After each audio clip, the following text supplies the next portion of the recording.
Hi and welcome to class. My name is Benin and I'm an English teacher from the UK. Today I would like to focus on conversation skills together. So when we think of conversation skills, we often think about talking, right? But part of having a good conversation in your first language or any second language is actually about listening, right, to what the other person is saying. So today I would like to share with you some tips to show that we're actively listening to what the other person is saying in English. We're going to look at 4 main tips for being an active listener.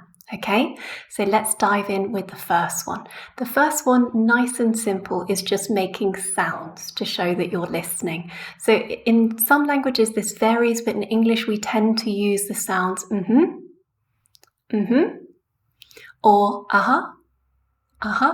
so or aha.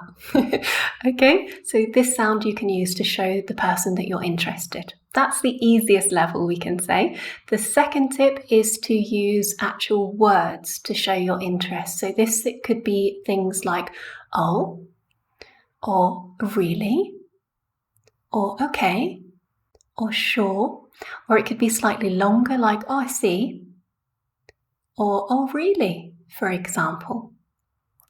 Again, moving up now a little bit in terms of difficulty, the next technique we can use is what we call echo words.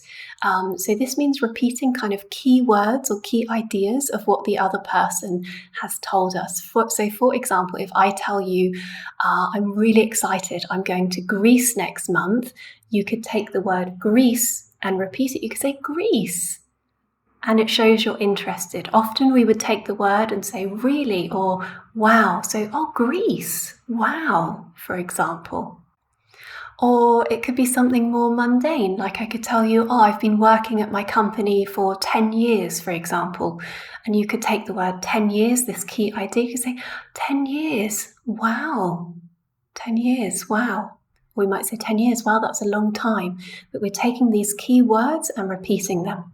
The last tip, the fourth one, and the most natural but also the most difficult to do, is using what we call echo questions. So what we do with the echo questions is we make kind of a mini question out of the auxiliary verb of the sentence and the subject. For example, somebody could say to me, I haven't tried Chinese food before. I would take the auxiliary verb have and use the subject you because I'm speaking to the other person and say, haven't you? For example, haven't you? I haven't tried Chinese before. Haven't you? And this shows we're interested. Let's have some more examples showing how this works. If I say something like, we will go to the Alps this year, we could take the auxiliary verb will and again use the subject you because we're talking to another person and say, will you?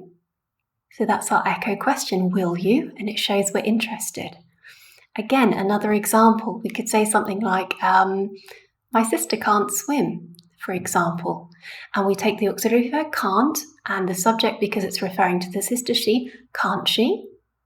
Can't she? Again, it shows our surprise, it shows that we're interested. One thing to be careful of here is that sometimes there will be no auxiliary verb in the sentence that people tell us. So, for example, something like, I just quit my job, right? There's no auxiliary verb we can take. In this case, we use the verb do in the correct tense. For example, did you? I just quit my job, did you? For example. Or if somebody says, I like classic films, we could use do in present tense, do you, for example. So this will usually be did you or do you. So then we've got these 4 main tips. We've got sounds to show you're interested. We've got words to show you're interested. We've got echo words and we've got echo questions that we can use. With these techniques in mind, let's pretend we're in a conversation and I tell you the following things. How could you actively listen and show that you're interested in what I'm saying? Let's have a try. So the first one I'll say to you is, I'm spending a month in the UK soon. How could you respond? Pause, think about these techniques, and then watch my answer. So a couple of options here. Obviously, we could use the sounds We could use the words right, okay. We could use some of the echo words, for example, a month, or the UK, for example. Or the most challenging, I said I am spending a month in the UK. So the echo question here would be, are you? So we take the auxiliary verb and repeat it, are you? Great. The second one, let's say I have worked as a teacher for 6 years. How could you respond and actively listen here? Pause, have a think. Now I'll tell you, again, we could do our words, our sounds to show interest, or the echo words here could be like 6 years. Wow, 6 years. Wow.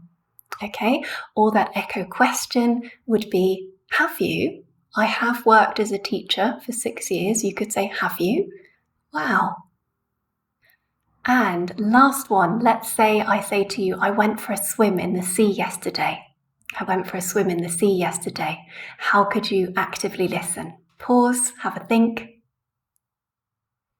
So again, some echo words here could be the sea, to show that we're really surprised about that fact, or the echo question. In this case, we've got no auxiliary verb, so it would be, did you? Did you? Okay, so we will finish here. I hope that these techniques are helpful for you for showing the other person that you're actively listening to what they're saying in the conversation. Any questions or comments about this topic, just write to me in the comments. Thanks for watching and see you soon.